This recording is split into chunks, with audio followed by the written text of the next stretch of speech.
आज के current affairs देखते हैं। 17वां प्रवासी भारतीय दिवस सम्मेलन मध्य प्रदेश सरकार के साथ साझेदारी में 8 से 10 जनवरी 2023 तक इंदौर में आयोजित किया जाएगा। इस सम्मेलन का विषय है प्रवासी अमृत काल में भारत की प्रगति में विश्वसनीय भागीदार।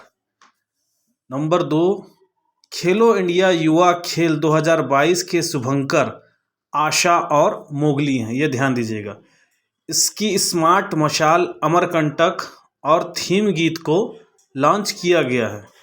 आगामी 30 जनवरी से 11 फरवरी तक होने वाले खेल का आयोजन मध्य प्रदेश में होगा। अगला करंट अफेयर्स देखते हैं। केंद्रीय मत्स्य पशुपालन और डेयरी मंत्री ने तिरुवनंतपुरम में 29 मोबाइल पशु चिकित्सा इकाइयों और केंद्रीकृत कॉल सेंटर का उद्घाटन किया। 1962 डायल करके पूर्ण रूप से सुसज्जित पशु चिकित्सा सुविधाएं सिर्फ एक कॉल कर दूरी पर उपलब्ध होगा। यह योजना डेयरी क्षेत्र को जीविका आधारित किसी आजीविका को व्यावसायिक रूप से व्यवहार उद्यम में बदलने में सहायता प्रदान करेगा। अगला करंट अफेयर्स देखते हैं। नंबर 4, संस्कृति मंत्रालय और शिक्षा मंत्रालय ने 5 से 6 जनवरी 2023 को तमिलनाडु के तंजावुर में बृहट प्राच्यम और संगम टॉक्स, ये टैक्स लिखा गया है, टॉक्स है, संगम टॉक्स के सहयोग से संगीत और नाट्य परंपरा धारा का आयोजन किया गया है। इसका उद्देश्य क्या है? इस आयोजन का उद्देश्य हमारी नाट्य कला परंपराओं को पुनर्जीवित करने और लोकप्रिय बनाने का है। अगला करंट अफेयर्स देखते हैं। भारत और जापान के बीच वायु रक्षा सहयोग को बढ़ावा देने के लिए भारत तथा जापान द्वारा संयुक्त अभ्यास वीर गार्जियन 2023 का आयोजन 12 से 26 जनवरी 2023 के बीच होगा, जिसमें भारतीय वायु सेना और Japan air self defence force भाग लेंगे। अगला देखते हैं।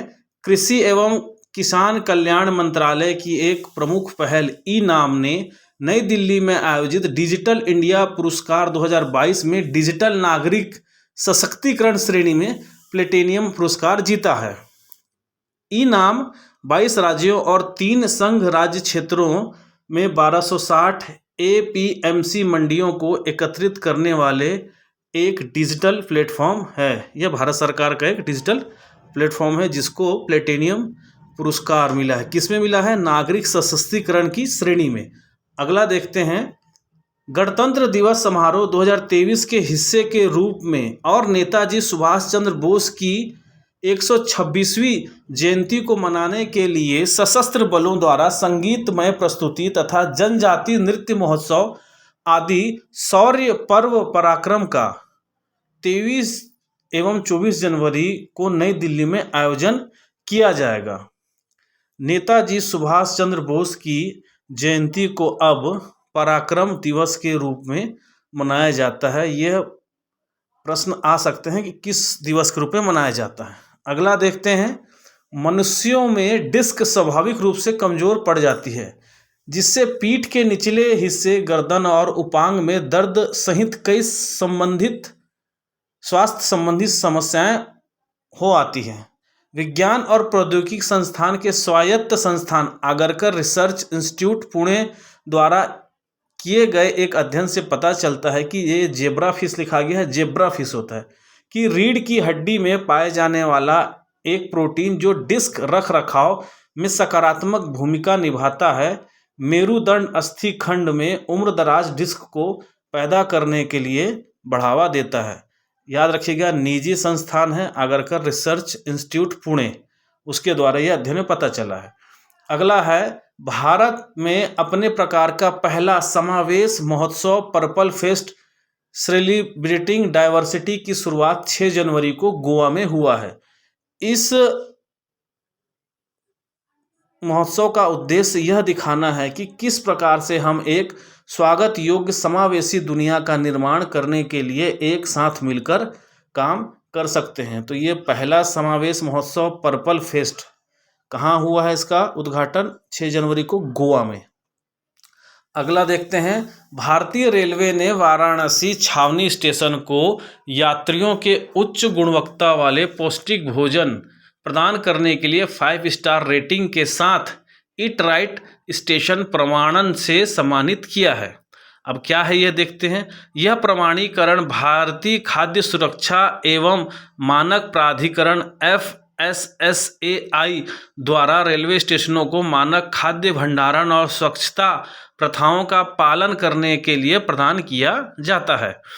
अगला देखते हैं, भारतीय खाद्य सुरक्षा एवं मानक प्राधिकरण द्वारा ईट राइट स्टेशन प्रमाणन उन रेलवे स्टेशनों को दिया जाता है जो यात्रियों को सुरक्षित और पौष्टिक भोजन प्रदान करने के बारे में मानदंड स्थापित करना है। हो सकता है ये प्रश्न आए।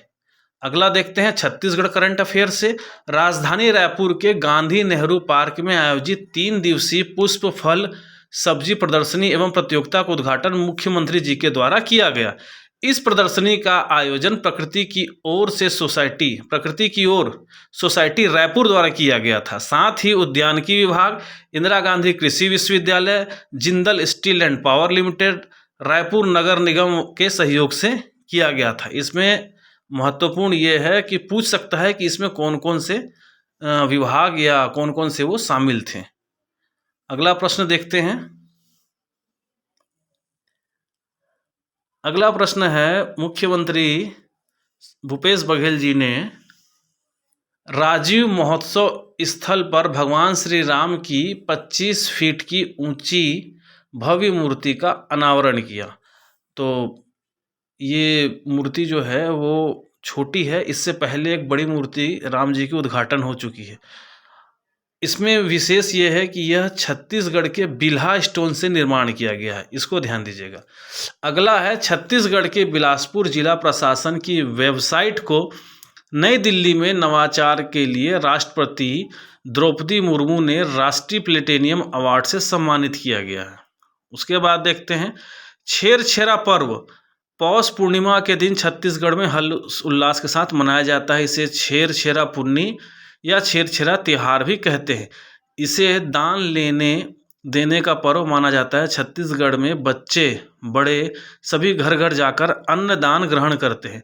इस दिन युवा डंडा नृत्य करते हैं। इसमें महत्वपूर्ण है कि पूछ सकता है कि छेरछेरा का पर्व कब मनाया जाता है, तो पौष पूर्णिमा के दिन मनाया जाता है। युवक क्या करते हैं, डंडा नृत्य करते हैं। इसी में आगे देखते हैं, छेरछेरा के दिन ही शाकंभरी देवी की जयंती मनाई जाती है। ऐसी लोक मान्यता है कि प्राचीन काल में छत्तीसगढ़ में सर्वत्र घोर अकाल पड़ने के कारण हाहाकार मच गया। लोग भूख और प्यास से अकाल मौत के मुंह में समाने लगे। काले बादल भी निष्ठुर हो गए। नभ मंडल में छाते जरूर पर बरसते नहीं। तब दुखी जनों की पूजा प्रार्थना से प्रसन्न होकर अन्न फल फूल की औषधि देवी शाकंभरी प्रकट हुई और अकाल को सुकाल में बदल दिया। सर्वत्र खुशी का माहौल निर्मित हो गया। छेरछेरा पुन्नी के दिन इन्हीं शाकंभरी देवी की पूजा अर्चना की जाती है। तो छत्तीसगढ़ का जो लोक सेवा आयोग है, ये व्यापम द्वारा आयोजित परीक्षा है, उसमें छत्तीसगढ़ के पर्व और जनजातियों के बारे में पूछा ही जाता है। तो हो सकता है कि प्रश्न इस प्रकार से आए कि शाकंभरी देवी की जयंती क्यों मनाई जाती है, कब मनाई जाती है और छेरछेरा से इसका क्या संबंध है।